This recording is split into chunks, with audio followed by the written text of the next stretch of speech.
Welcome to Extract's Western blot webinar. For this video, we have the theme, Western blot information research before white lab.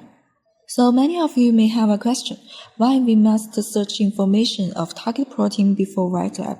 What negative effects may be caused if we directly do the experiment? The reason is clear. Different proteins have different properties and they need different conditions to express or survive. All of these differences can actually give their influences to final result. I will discuss this question from two aspects.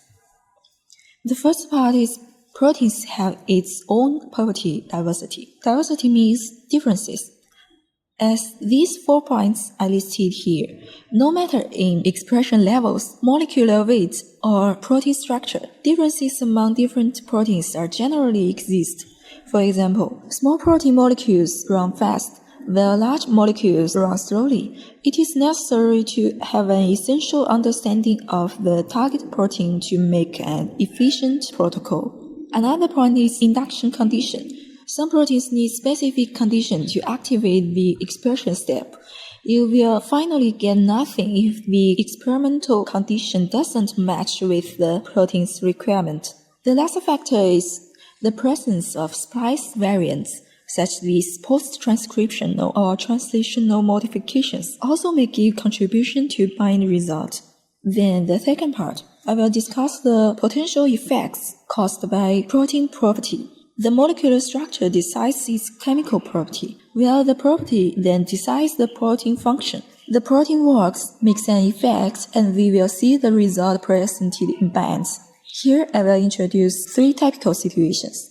Firstly, the splice variants. This is a product of post-transcriptional modification. Usually, as we know, gene produces mRNA through transcription, but the mRNA may be spliced after transcription and produces multiple variants of the target gene. This progression means one gene may have various versions of final proteins.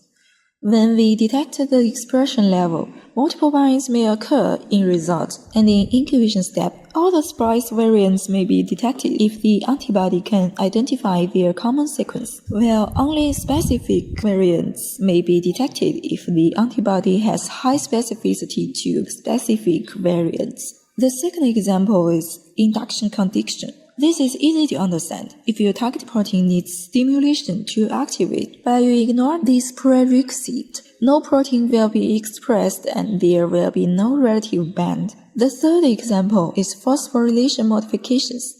This is a common post-translational modification which may lead a charge change, then induce a variance of bind migration rate. Also, specific antibodies may be required potentially. In addition to the above 3 cases, such as glycosylation, may also contribute its influence to final result.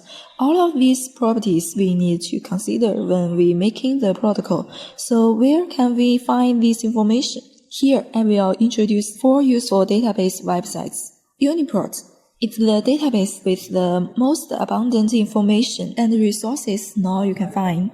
For NCBI, you can download the sequence data and get resources like the expression levels of the target protein, positive or negative samples. HPA, the Human Protein Atlas, contains data on the expression and the distribution of over 26,000 proteins in cells and tissues.